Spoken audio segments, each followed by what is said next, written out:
Durablement vôtre pour un monde viable, vivable et vivant.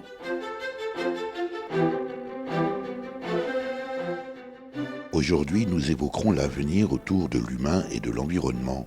Nous sommes à Docelles, dans les Vosges, sur l'ancien site industriel en cours de rénovation de la papeterie Lana, avec le président du groupement des agrobiologistes des Vosges, organisateur de Festibio, qui s'y déroulait les samedis 12 et dimanche 13 octobre 2019. Durablement Vôtre, à réécouter sur durablementvôtre.fr. Éric Beaune, bonjour. Bonjour. Éric Beaune, avant que vous nous présentiez le programme de cette manifestation Festibio, j'aimerais que vous nous présentiez le GAB, le groupement des agrobiologistes des Vosges. Oui, donc le groupement des agrobiologistes, comme son nom l'indique, c'est une association de tout ce qui est production en bio, donc production alimentaire. Donc c'est l'ensemble des paysans qui sont en bio ici dans les Vosges, qui peuvent y adhérer, comme dans les autres départements.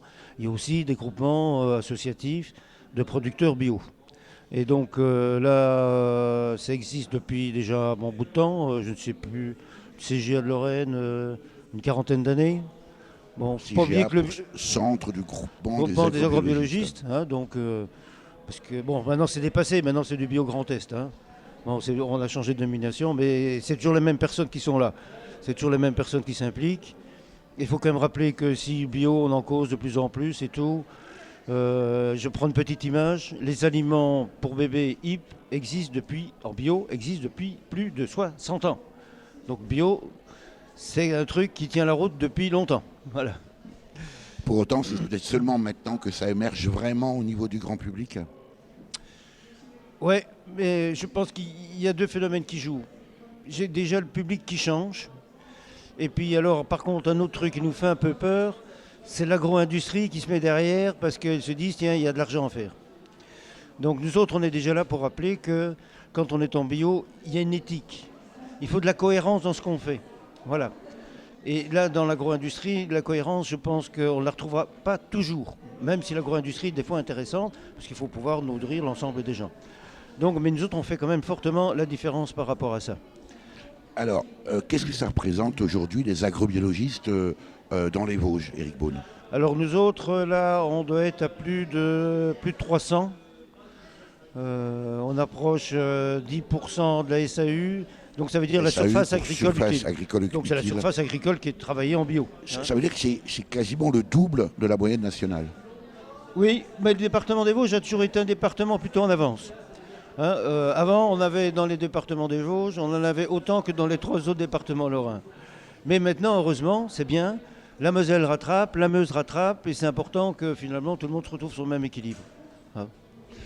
Ce sont plutôt des gens qui sont en bio depuis longtemps, Éric Beaune, ou est-ce que ce sont des paysans qui se convertissent? Parce que si on veut que la production en bio augmente, alors vous avez évoqué à raison la menace du bio industriel, mais ça veut dire aussi que soit ce sont de nouveaux agriculteurs qui s'installent en bio, soit ce sont des conversions.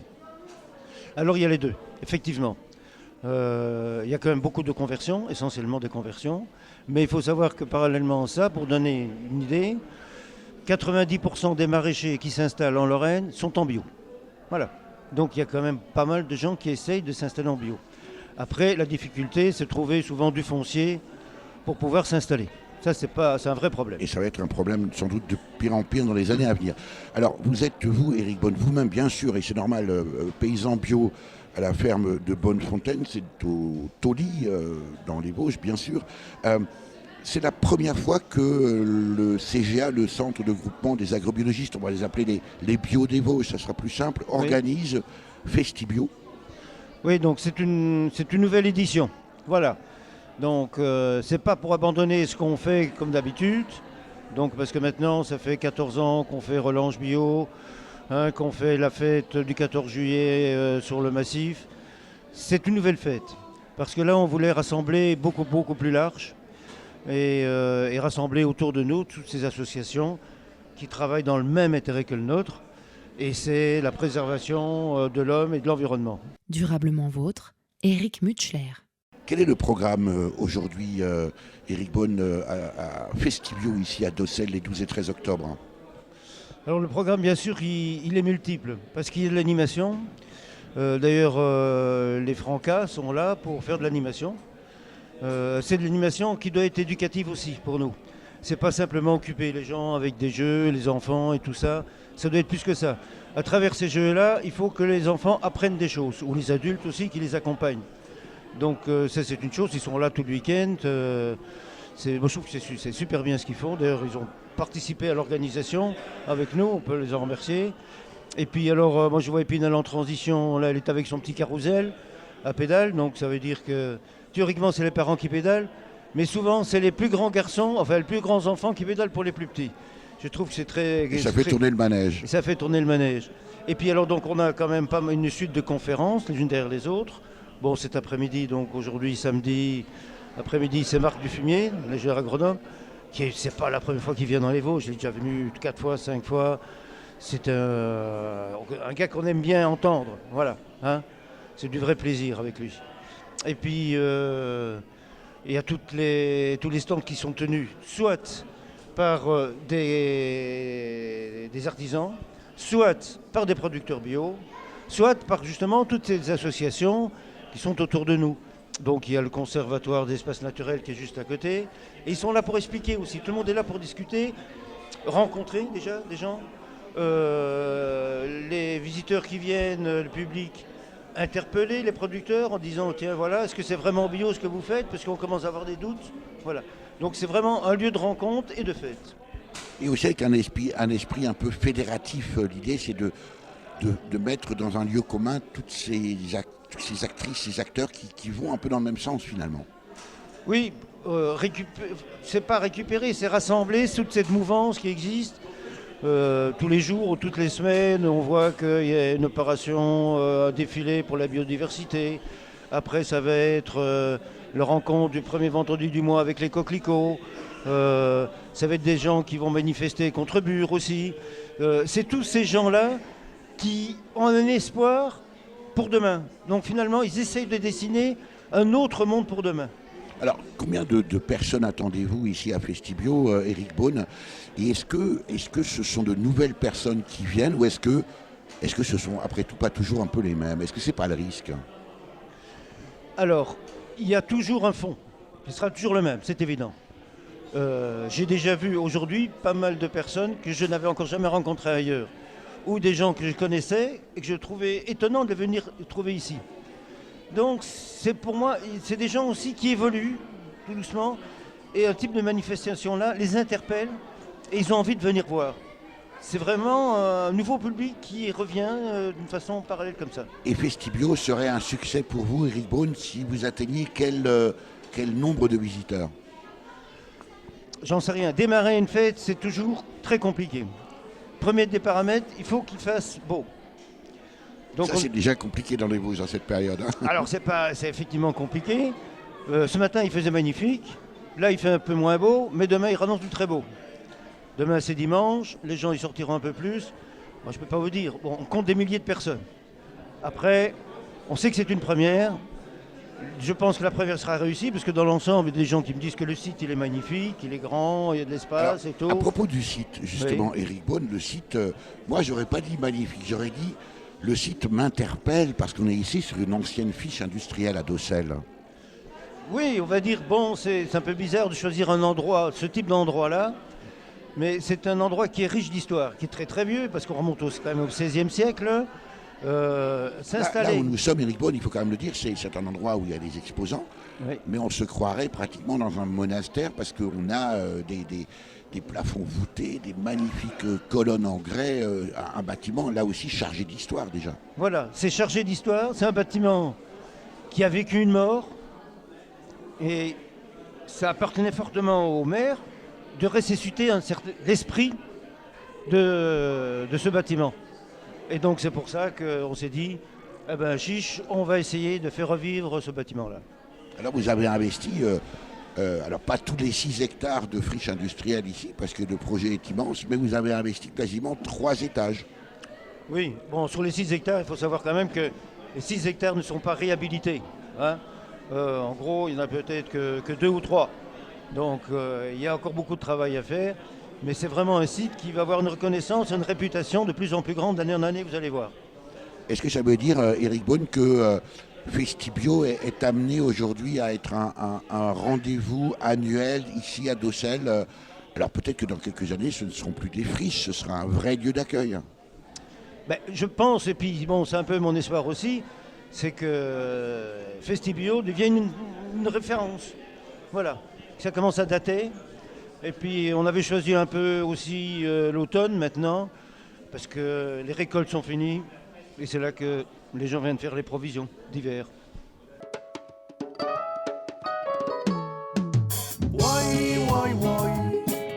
Pas bon pour ma santé, Monsanto. Pas bon pour Monsanto, ta santé. Pas bon pour ma santé, Monsanto. Pas bon pour Monsanto, ta santé. Il rachète toutes les semences de la planète qui a la prétention d'acheter la vie. Monsanto veut avoir les mains sur les manettes, nourrir l'avenir selon ses envies. Il veut contrôler le destin de l'humanité, avorter ce qui n'apporte pas de profit.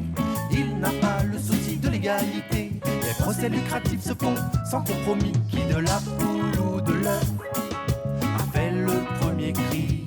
Demande à ton ami le bœuf à quoi il est nourri. Mais une bonne côtelette ne fait pas trop d'esprit, car aux OGM t'inquiète, elle doit être garantie. Pas bon pour ma santé, Monsanto. Pas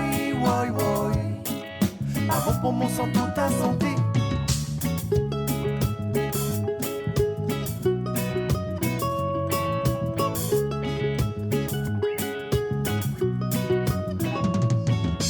Il fait du pisse pour tuer la mauvaise herbe. Devient agriculteur, c'est des vacances toute l'année. Avec les pesticides, tu as trouvé un bon proverbe. L'OGM résiste mieux que les petites ONG.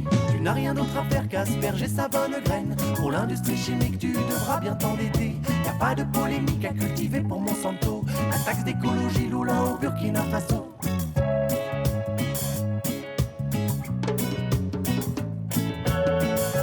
Ouais, Monsanto, petit mécréant, Vénitia, ça va là. Qui de la poule ou de l'œuf a fait le premier cri? Demande à ton ami le bœuf à quoi il est nourri. Mais une bonne côtelette ne fait pas trop d'esprit, car aux OGM t'inquiète, elle doit être garantie.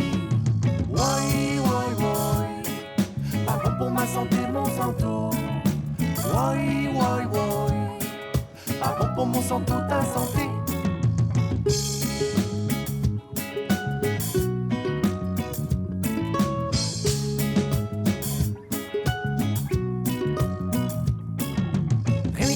Tout s'achète, même les famines et les disettes. Avec les graines de toute la terre, il se proclame roi du désert. Rien n'est gratuit et tout s'achète, même les famines et les disettes. Tu assassines cette planète dans l'allégresse. Rien n'est gratuit et tout s'achète, même les famines et les disettes. Regarde ces hommes tenus, on laisse toi marchand de tristesse. Rien n'est gratuit et tout s'achète, même les famines et les disettes. Toi le propriétaire des semences de la terre. Marc Dufumier, vous êtes agronome, professeur émérite AgroParisTech, et vous venez vous apprêter à démarrer ici une conférence à Festibio. Nous sommes à Docelles dans les Vosges, qui a lieu les 12 et 13 octobre. Qu'allez-vous dire, qu'allez-vous raconter dans cette conférence?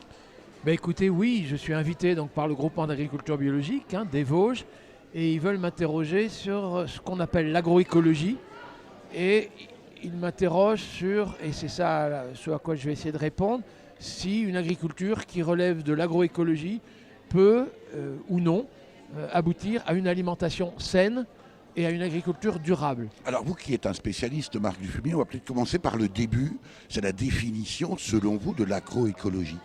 Alors effectivement, j'envisage de leur dire que l'agroécologie peut être conçue comme une discipline scientifique, celle des agroécologues, qui considèrent que leur objet d'étude, c'est les écosystèmes agricoles aménagés par les agriculteurs, expliquer le fonctionnement, expliquer la complexité de ces agroécosystèmes.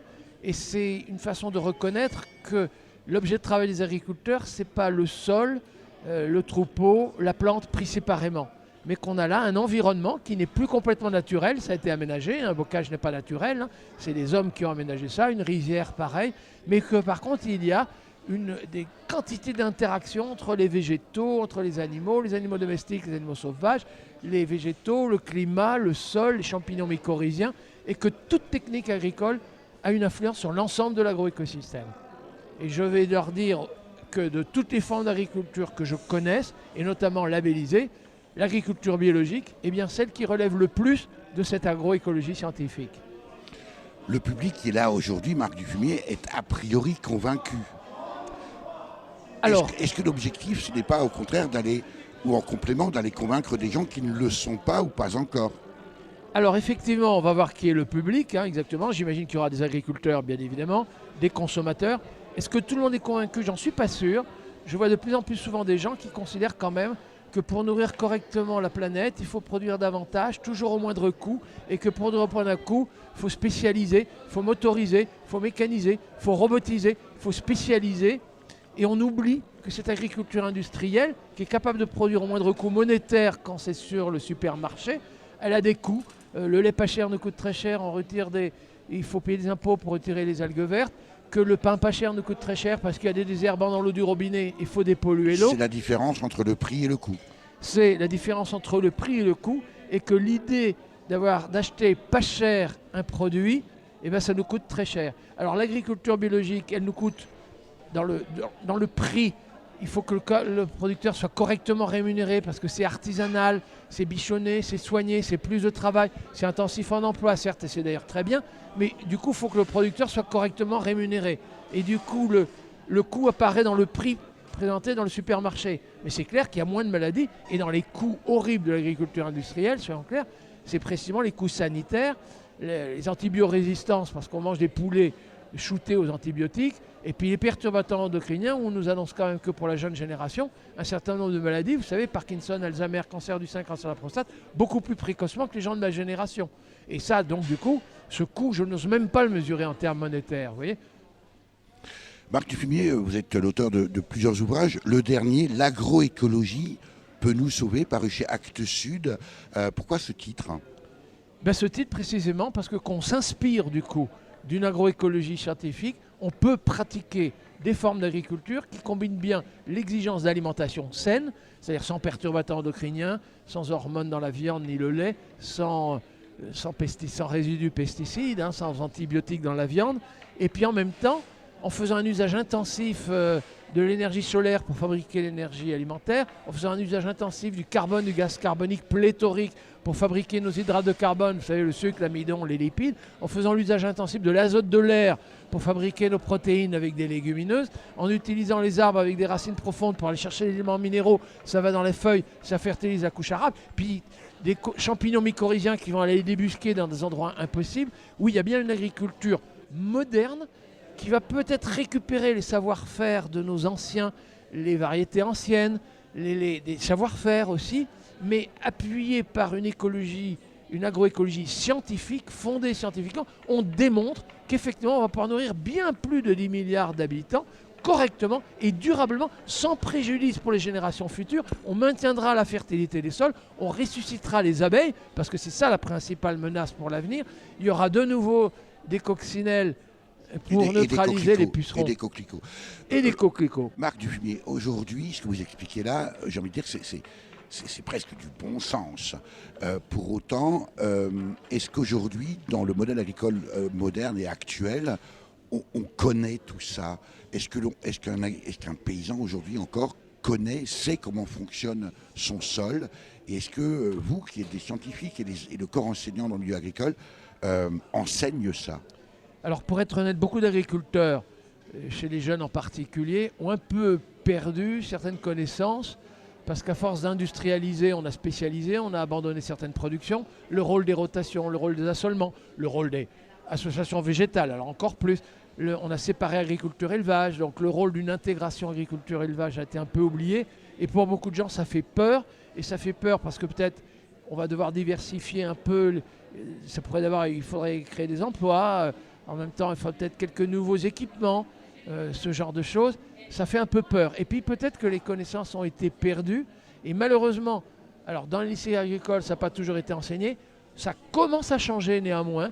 Les cours d'agroécologie et de bio, ils y sont. Et je vois maintenant que dans les lycées agricoles, des professeurs qui me disaient, s'il vous plaît, c'est l'âge de pierre, là, votre retour des pommiers dans la prairie et de retour à l'élevage. Et bien maintenant, ils disent que c'est trop savant. Et ça change l'ambiance dans les lycées. Durablement vôtre, Éric Mutschler. Christophe Imbert, vous êtes formateur à la maison familiale rurale de Gugnicourt. C'est dans les Vosges, un établissement qui propose beaucoup de formations, notamment en agriculture. Oui, effectivement, on a plusieurs formations en agriculture. Alors ça va de la seconde à la terminale. On propose un bac pro CGEA qui est pour... Alors, je sais que dans ce milieu-là, vous adorez les acronymes. Donc on va les éviter. Je vais vous demander, Christophe Imbert, de nous donner le détail. Alors CGEA, c'est conduite et gestion en exploitation agricole. C'est beaucoup plus clair. C'est beaucoup plus clair, oui. Et puis on a aussi donc un BTS aussi agricole qui s'appelle AXE. Alors AXE, c'est pareil, je vais vous donner ce que ça veut dire. Analyse et conduite et stratégie de l'entreprise agricole. Voilà. Alors, oui. Non, ben, très bien.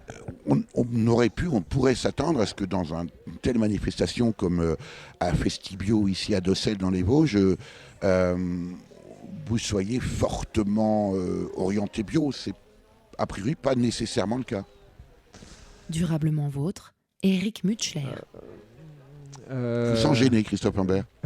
Oui, en fait, nos modules de formation intègrent pour toutes les filières des modules vraiment sur le développement durable, sur le bio, et on sensibilise de plus en plus tous nos jeunes. Qui est le public, d'ailleurs, combien d'élèves, je ne sais pas si on dit élèves ou étudiants, Christophe Imbert, combien de...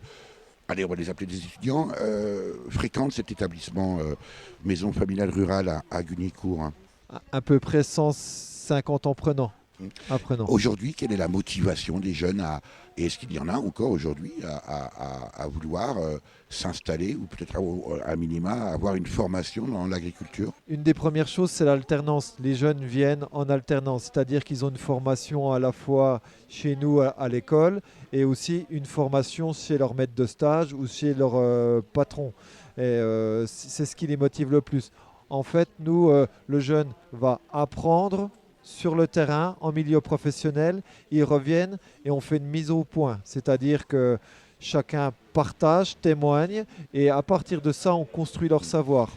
Et les jeunes qui fréquentent aujourd'hui votre établissement, Christophe Imbert, sont d'origine paysanne, agricole ou est-ce qu'il y a des néo-ruraux? Ils sont plutôt d'origine paysanne. Beaucoup d'entre eux sont déjà fils ou filles d'agriculteurs ou d'agricultrices. Est-ce que c'est votre cas, Océane? Est-ce que vous êtes vous-même fille de paysans? Oui, à Denieville, mes parents sont. Vous êtes en quelle filière et à quel niveau d'études? Je suis en BTS HATS. Alors on a entendu tout à l'heure ce que ça voulait dire, mais je veux bien que vous nous le rappeliez, Océane. Analyse, conduite et stratégie de l'exploitation agricole. Et ça va vous servir à quoi plus tard? Pour m'installer chez mes parents. Alors chez vos parents ou à la place?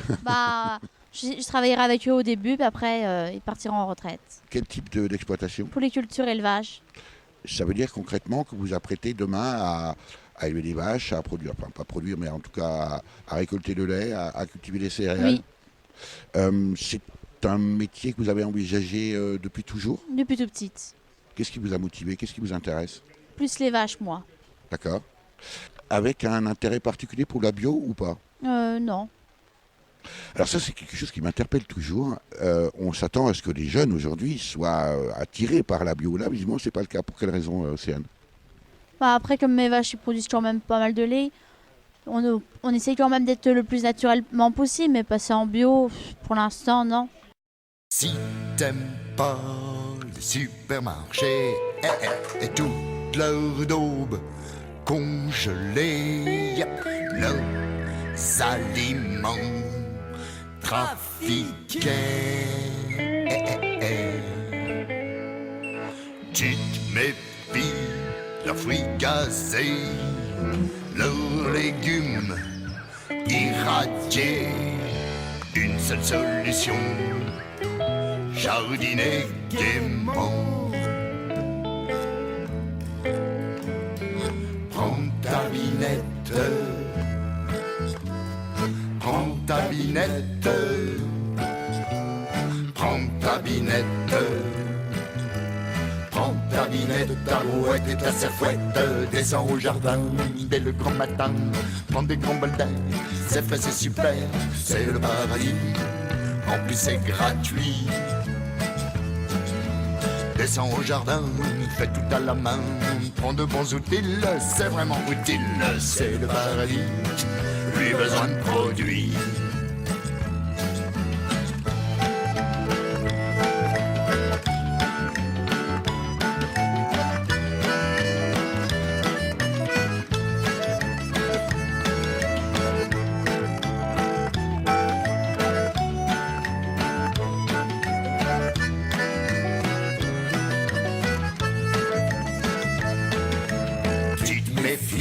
Amis de la terre, des lobbies agroalimentaires qui n'ont que faire de la terre-mère. Si t'aimes pas la production chimique, qu'avec amour on te fabrique une évolution, jardiner sainement. Prends ta binette, prends ta binette, prends ta binette.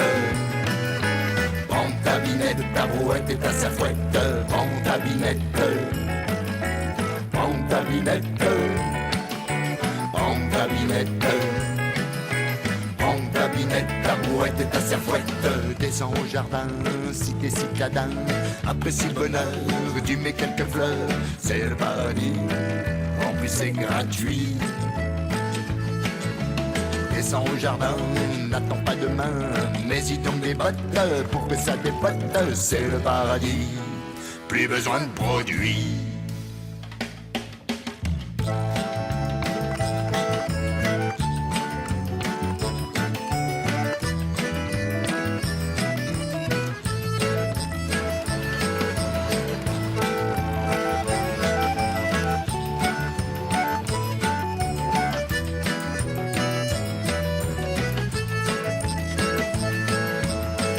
Pas le tout de trop parler, mais le paletot, faut y aller.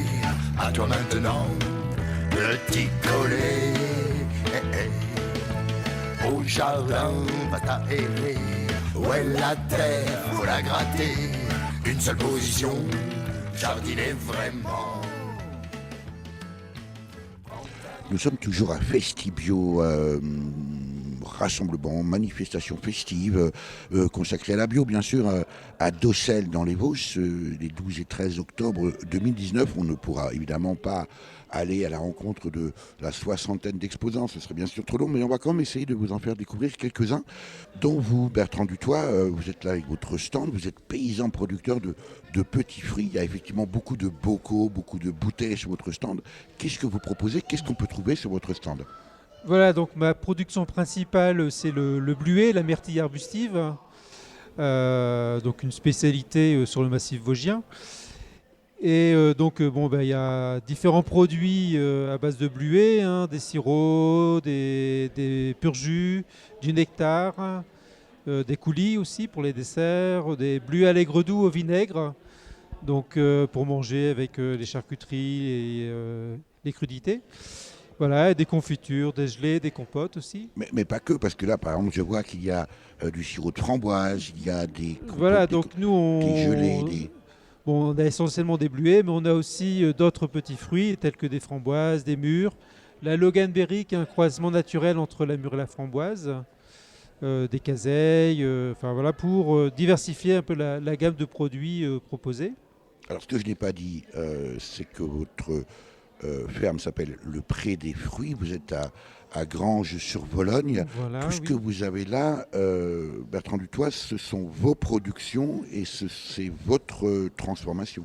Voilà, donc et c'est en bio. On ne commercialise que des produits à base de nos fruits et que l'on transformés par nous-mêmes en bio. Oui. Aujourd'hui, un paysan producteur de petits fruits comme vous commercialisez comment? Quel est l'état de la demande? Et puis alors la question un peu compliquée, c'est est-ce que vous en vivez? Donc je vends quasiment tout en vente directe. Alors sur les marchés, sur marchés et foires, on a aussi un petit magasin chez nous à la ferme. Et je fais partie aussi de 3 magasins de producteurs et d'un drive fermier. Et donc ça m'assure plus de la moitié de mes ventes en fait. Hein. N'oubliez pas la troisième partie de la question, est-ce que vous en vivez aujourd'hui? On dégage un revenu. Après, là je suis encore en phase de développement, hein, puisque ça fait seulement 2 ans en fait, que je suis à plein temps sur mon activité. Puisqu'au début j'ai commencé en étant salarié à temps partiel à côté. Et là j'ai fait des gros investissements pour avoir un atelier de transformation, pour avoir un petit magasin, des locaux de stockage. Donc là il faut déjà réussir à développer le volume produit et les ventes pour déjà amortir cet investissement. Hein, mais il y a moyen d'en vivre sur une surface assez modeste, puisque j'ai 1,25 hectare. Hein, mais 1,25 hectare bien tenu en petits fruits, en fait, ça peut dégager du volume et produit et du revenu. Durablement vôtre, Éric Mutschler. Après les confitures et les sirops, on reste dans les liquides ici à Festibio, c'est à Dossel les 12 et 13 octobre. On va s'approcher du stand de vin, tiens, notamment le domaine Florence Pelletier. Mais c'est pas vous, Florence? Alors c'est pas moi, Florence c'est mon épouse. On a gardé le nom de Florence Pelletier parce que c'est elle qui avait une formation viticole à l'origine. Et je faisais encore partie de la structure de départ avec d'autres collègues. Et donc que j'ai quitté bien entendu, et on a gardé le nom Florence Pelletier. Alors vous venez de loin, de très loin, vous venez de Haute-Marne, de Coiffilo. Qu'est-ce que vous proposez ici à Festibio? Alors pas tout à fait si loin que ça, nous sommes à 100 km à côté de Bourbonne-les-Bains, la ville thermale, le paradoxe, l'eau le matin, l'après-midi le vin. Et c'est Coiffilo et nous proposons du vin rouge, du vin blanc, du vin rosé, des vins méthode traditionnelle ou entre guillemets champenoise, mais nous n'avons plus le droit d'utiliser ce mot, mais c'est la méthode. Et des vins aux fleurs, ce sont des originalités, des recettes de nos grands-mères dans lesquelles nous mettons macérer des fleurs, ou bien des épices pour l'hypocras, ou bien des fleurs pour le calice, la violette et la rose. Ce sont des vins très agréables à boire en apéritif. Pas essentiellement en apéritif, ou avec des foie gras, vous pouvez accompagner des desserts, du chocolat. Voilà. Autrement, dans la gamme de vins blancs et vins rouges, eh bien, le rouge se décline en un vin rouge léger, un vin rouge vieilli en fût de chêne et un vin rouge réserve. Celui-ci, je le conseille plus particulièrement parce que le vin rouge réserve, il est élaboré à partir de raisins de plus vieilles vignes et on va avoir trié les raisins avant de le mettre en cuve. Voilà. On sent tout l'amour du vin, Pierre Pelletier. Et alors, vous êtes en Déméter, ça veut dire quoi? Déméter, c'est la certification la plus respectueuse et la plus rare que l'on puisse connaître sur le pays France et je dirais sur 22 pays où Déméter est connu. C'est un organisme avant tout de certification pour la biodynamie. C'est-à-dire?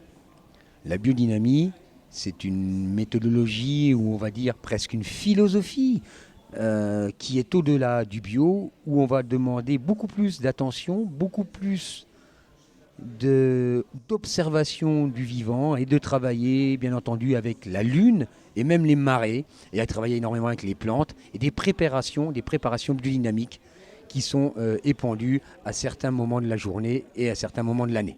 Alors puisque vous nous parlez merveilleusement de vos vins, Pierre Pelletier, on va quand même les goûter. Au contraire, on est là pour ça. À Festibio, ce sont beaucoup de producteurs locaux, mais pas seulement. On vient d'ailleurs de voir qu'un viticulteur nous vient de Haute-Marne.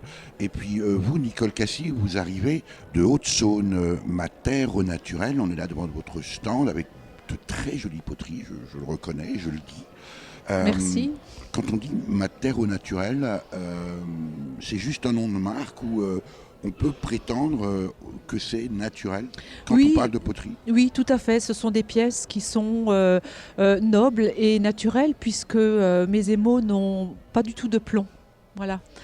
Et naturel, pourquoi? Parce que je suis aussi dans un endroit où tout est naturel. J'habite à 600 mètres d'altitude où ces pièces sont nées et il me semblait nécessaire qu'elles aient cette marque-là, hein, ma terre au naturel. Alors, c'est vous qui faites tout ça, j'allais dire, du néant de la terre jusqu'à ce que ça devienne un pot, un bol, une assiette, une tasse. Oui, tout à fait. Je Y tourne. compris la décoration. Voilà, je tourne, je cuis, je décore. Voilà. Et puis ensuite, je pars à des expos pour me faire connaître.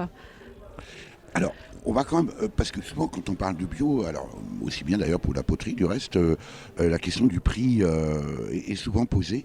Et je vois vos tarifs quand même, Nicole Cassis, sur un bol de petit déjeuner. Après, on peut en faire ce qu'on veut, mais pour moi, c'est plutôt un bol de petit déjeuner. 25 € le bol quand même. Quand même, oui. Et encore, j'ai pas compté mes heures de travail. Voilà. Donc, si j'avais compté mes heures de travail, j'aurais pu dire le vendre peut-être 30-35 €. Et à ce prix-là, on n'arrive pas à trouver le client. Et il faut savoir qu'une pièce toute simple, on va partir sur un bol, on l'a 24 fois dans la main. À partir du moment qu'on a la balle de terre, jusqu'à la finalité du travail, quand elle sort du four à sa phase terminale, on l'a 24 fois à la main. Et quand on met une anse, il faut compter encore 4 fois plus. Et ça s'appelle Ma terre au naturel. C'est à La Rosière en Haute-Saône, une page Facebook Nicole Céramique.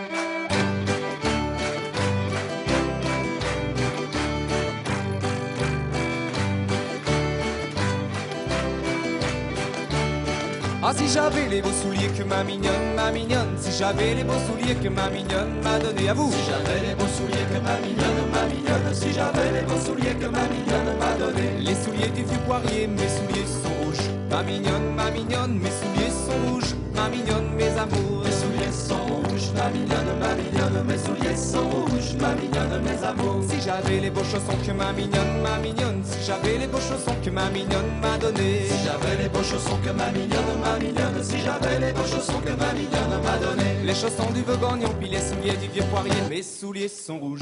Ma mignonne, mes souliers sont rouges. Ma mignonne, mes amours, mes souliers sont rouges. Ma mignonne, mes souliers sont rouges. Ma mignonne, mes amours. Oh, si j'avais les belles jarretières que ma mignonne, si j'avais les belles jarretières que ma mignonne m'a donné. Si j'avais les belles jarretières que ma mignonne, si j'avais les belles jarretières que ma mignonne m'a donné. Les jarretières du vieux Giguère, les chaussons du Vaugargnon, puis les souliers du vieux poirier, mes souliers sont rouges.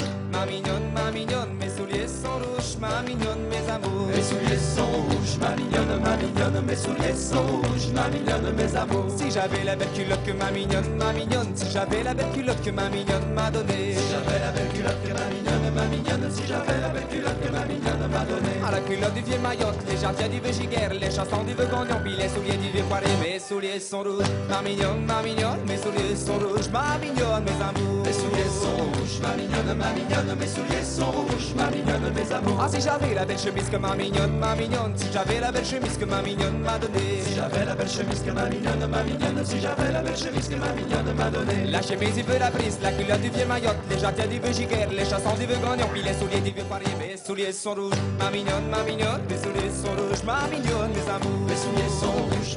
Ma mignonne, mes souliers sont rouges. Ma mignonne, mes amours. Ah, si j'avais les belles bretelles que ma mignonne, si j'avais les belles bretelles que ma mignonne m'a donné. Si j'avais les belles bretelles que ma mignonne, si j'avais les belles bretelles que ma mignonne m'a donné. Les bretelles du vieux Roussel, la chemise du vieux Labrise, la culotte du vieux Mayotte, les jarretières du vieux Giguère, les chaussons du vieux Vaugargnon, puis les souliers du vieux poirier, mes souliers sont rouges. Ma mignonne, mes souliers sont rouges. Ma mignonne, mes amours, mes souliers sont rouges. Ma mignonne, mes souliers sont rouges. Ma mignonne, mes amours. Ah, si j'avais le beau collet que ma mignonne, si j'avais le beau collet que ma mignonne m'a donné. Si j'avais le beau collet que ma mignonne, si j'avais le beau collet que ma mignonne m'a donné. Le collet du vieux Forêt, les bretelles du vieux Roussel, la chemise du vieux Labrise, la culotte du vieux Mayotte, les jarretières du vieux Giguère, les chaussons du vieux Vaugargnon, puis les souliers du vieux poirier, mes souliers sont rouges. Ma mignonne, mes souliers sont rouges. Mes souliers sont rouges, ma mignonne, mes souliers sont rouges, ma mignonne, mes amours. Ah, si j'avais le beau capot que ma mignonne, si j'avais le beau capot que ma mignonne m'a donné. Si j'avais le beau capot que ma mignonne, si j'avais le beau capot que ma mignonne m'a donné. Le capot du petit vol, le collet du forêt, les bretelles du Bruxelles, la chemise du la piste, les culottes du vieux maillot, les jardins du Vigiger, les chansons du Vigono, puis les souliers du vieux panier. Mes souliers sont rouges, ma mignonne, mes souliers sont rouges, les souliers rouges, mes souliers sont rouges, ma mignonne, mes souliers sont rouges. Éric Beaune, on vous retrouve après avoir fait le tour de Festibio ici à Dossel, le 12 et 13 octobre. Éric Beaune, vous êtes vous-même paysan à la ferme bio de Bonnefontaine, c'est au Tauly. Vous avez toujours été paysan. Et puis alors, pardonnez-moi, mais c'est pas indiscret, vous avez quel âge? Alors 69 maintenant. Alors ça veut dire Voilà. que c'est déjà la retraite. Oui, alors donc effectivement, moi j'ai été toujours double actif. Donc double actif, ça veut dire qu'on a, on va dire, deux métiers. Comme il y en a qui disent des fois 1000 métiers, 1000 misères, mais pas pour moi. Et donc métier d'artisan, moi je suis à la retraite. Hein. Et donc par contre... Quel type d'entreprise? Alors j'avais une entreprise de parquet. Voilà. C'est intéressant parce que le parquet c'est aussi du végétal. On travaille du végétal. Et ça m'intéressait aussi. C'est comme quand on remue le foin, mais finalement on n'a jamais les mains très sales. Voilà. Et donc c'est très un beau intéressant. métier. Oui, voilà. Et donc, mais le métier de paysan, je le continue encore maintenant, pour quelques temps encore. Et alors, la bio, ça vous est venu comment? Mais je ne sais pas comment on fait autrement qu'en bio. Voilà, c'est plus simple. Voilà. Je ne sais pas comment on fait. Donc, on met des pesticides, on met des engrais chimiques. mais on j'arrive pas à arrache les faire. haies. Ça, j'arrive pas. Voilà, donc je ne sais pas faire. En dehors de bio, je ne sais pas faire. Et est-ce que vous auriez imaginé n'être que paysan? Est-ce que ça aurait suffi? Est-ce que la double activité, c'était par nécessité ou Non, par c'est de plaisir. C'est de plaisir. C'est deux choses. Voilà, le bois, je le travaille toujours encore. Votre ferme est évidemment présente ici à Festibio. Ça veut dire que la relève est assurée, Éric Beaune? Non, pas nécessairement. Pas nécessairement. Bon, il ne faut pas oublier que c'est encore ce qu'on appelait une ferme familiale. Donc ça veut dire que tous ceux qui passent dans la famille donnent des coups de main. Voilà.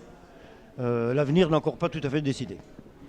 Quand vous avez vu cette évolution, vous, à votre âge, Éric Beaune, vous avez vu l'évolution de l'agriculture, j'ai envie de dire, ça vous faisait ou ça vous fait quoi? Ben, ça me fait effectivement plaisir parce qu'on va dans le bon sens. Hein.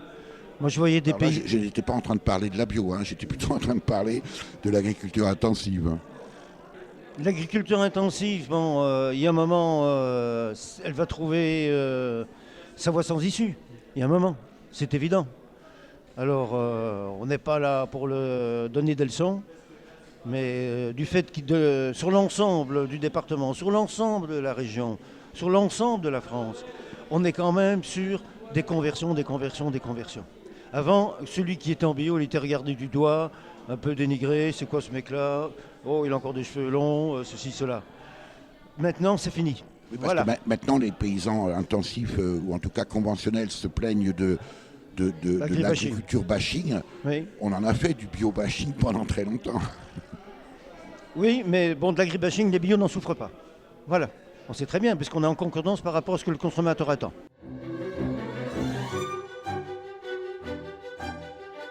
L'invité de Durablement Vôtre, coup de gueule ou coup de cœur?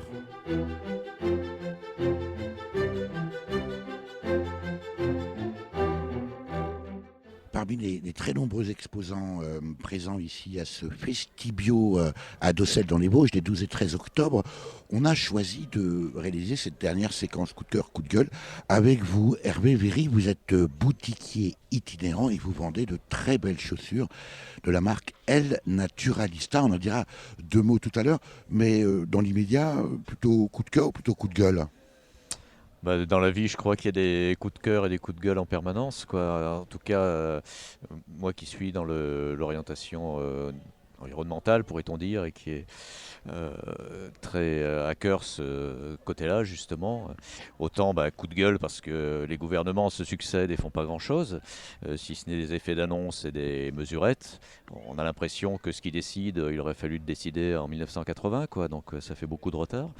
Et coup de cœur, dans le sens où des événements comme celui-ci, des gens que l'on rencontre, et aussi les jeunes, des nouvelles nouvelles générations qui arrivent, qui se bougent et qui ont envie qu'on vive différemment justement et d'une façon plus humaine et plus saine. Il y a beaucoup de choses dans ce que vous venez de dire en très peu de temps, Hervé Véry. En même temps, on se dit, mais et le en même temps n'est peut-être pas un hasard, tiens. Est-ce que les choses bougent suffisamment aussi de la part de la société civile? Vous qui vendez des chaussures, on marche aujourd'hui beaucoup, on marche pour le climat, on marche pour la biodiversité. Est-ce que ça suffit? Est-ce que ça change réellement quelque chose?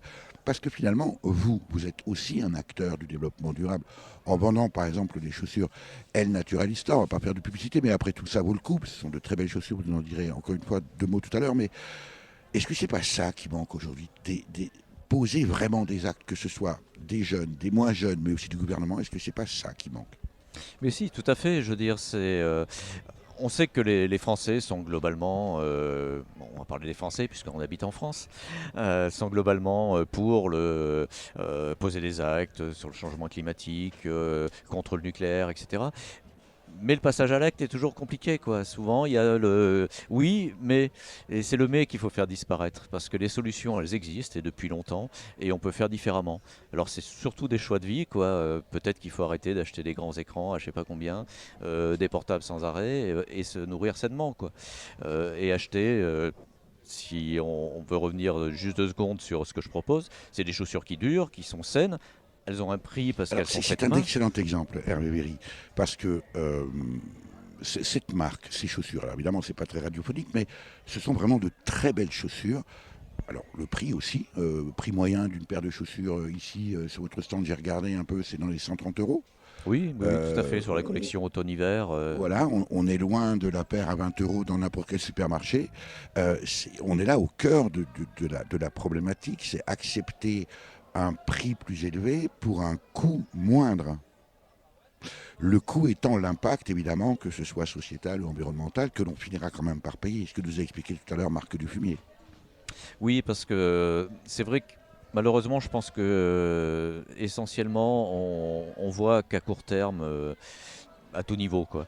Et une paire de chaussures, vous la voyez effectivement au départ à 20 €, mais combien de temps va-t-elle durer, quoi, à 20 €? Très souvent, les clientes me disent une paire de chaussures dans le commerce classique, ça dure 6 mois, quoi. Allez, 1 an. Nous, des chaussures, vous les avez pour 5 ou 10 ans. Donc quand vous avez additionné vos 20 € tous les 6 mois ou tous les ans, à combien vous arrivez au bout de 5 ans ou 10 ans? Donc oui, en fait, c'est par petits bouts, c'est moins bout. douloureux, 20 € Voilà. par-ci, 20 € par-là. Donc est-ce qu'on essaye d'avoir une vision un peu moins à court terme et effectivement d'avoir des achats qui vont durer dans le temps et qui sont beaucoup plus confortables, si on parle de la chaussure, sur ces modèles-là que sur des modèles qui sont vraiment des chaussures faites de pétrole, quoi, si on peut dire, dans le commerce classique. Mais les femmes vont vous dire, mais moi, porter une paire de chaussures 5 ans, ça m'intéresse pas. Moi, je veux changer avec la mode, je veux changer avec le temps qui tourne. Oui, pour une partie de la clientèle, des fois des personnes me le disent, effectivement, mais vos chaussures, le problème c'est qu'elles sont encore bonnes et ça fait 5 ans que je les ai, je voudrais changer, quoi. Donc il faut peut-être effectivement que les achats soient à la fois du cœur et puis de la tête, quoi. Qu'il y ait aussi raison gardée et de toute façon, si on continue comme ça, on sait malheureusement que les ressources s'amenuisent et c'est dans quelques années que certains métaux vont disparaître, hein, le cuivre, etc. Lisez par exemple le livre de Fred Vargas qui fait un petit peu un résumé de tout ça. Donc on est de toute façon au bout d'un système parce que on a des matières premières qui ne sont plus disponibles à très court terme. Sauf que les vôtres, en tout cas celles que vous utilisez, en tout cas qui sont présentes dans les chaussures que vous vendez, Hervé Véry, là, on est dans du renouvelable parce qu'on est véritablement dans du cuir. Comment est-ce que vous vendez, puisque vous êtes boutiquier itinérant, on pourrait dire nomade, comment est-ce que vous présentez, comment est-ce que vous vendez votre chaussure? Et ben donc justement d'une façon nomade comme vous dites, à savoir je n'ai pas de point fixe, je n'ai pas une boutique en dur, donc c'est essentiellement dans les foires bio, les salons écologiques, aussi en animation dans des boutiques bio. Voilà. La question c'était vendez-nous vos chaussures, voilà, présentez-nous vos chaussures. D'accord, excusez-moi, j'ai pas El compris. Naturalista, c'est la marque fabriquée je crois en Espagne. Voilà, donc c'est une marque qui est du nord de l'Espagne, à côté de Pampelune, une petite province en Espagne qui s'appelle La Rioja, qui est traditionnelle du cuir. et du bon vin aussi. Et donc c'est des chaussures qui sont faites au niveau des cuirs en tannages végétaux. Donc on n'a pas de teinture chimique dedans. C'est beaucoup plus long, 2 fois plus long à fabriquer. Ça respire beaucoup mieux. Vous avez au passage pas pollué les rivières avec des teintures chimiques et des fixateurs de couleurs, souvent très allergènes. Vous avez peut-être vu des reportages sur Arte ces dernières années sur les problématiques des cuirs. Au niveau des semelles, c'est des caoutchoucs naturels ou des caoutchoucs recyclés. Donc là, pareil, non pas des semelles issues de pétrole, qui sont beaucoup plus confortables parce qu'elles sont amortissantes et vous avez vraiment un effet bénéfique au niveau corporel. C'est des chaussures qui sont faites main, donc il y a vraiment des gens qui travaillent dessus. Et donc c'est aussi bon pour l'emploi, pourrait-on dire. Voilà pour ce reportage sur Festibio qui se déroulait à Dossel dans les Vosges samedi 12 et dimanche 13 octobre 2019. Avec Éric Beaune, président du groupement des agrobiologistes des Vosges, organisateur de Festibio, Marc Dufumier, agronome, professeur émérite à AgroParisTech, Christophe Humbert et Océane, respectivement formateurs et étudiantes à la maison familiale rurale de Gugnicourt, Bertrand Dutoit, paysan producteur et transformateur de petits fruits bio à la ferme du Pré des Fruits à Granges-sur-Vologne, Pierre Pelletier, viticulteur en biodynamie au domaine Florence Pelletier à Coiffy-le-Haut en Haute-Marne, Nicole Cassis, potière à Terre Sauvage à La Rosière en Haute-Saône, et Hervé Véry, chausseur itinérant. Vous avez pu écouter dans l'ordre Mauvaise Graine par le duo Le Caribou Volant, paru sur l'album Graines de Vie, sorti en 2016. Prends ta binette par le groupe local Les Bures à l'heure, d'ailleurs présent à Festibio. Et enfin, Mes souliers sont rouges par le groupe éponyme, paru sur l'album Tape la galoche, sorti en 1995. Merci à Véronique Olivier à la réalisation. Vous pouvez réécouter cette émission de la semaine qui suit sa première diffusion sur le site www.durablementvôtre.fr.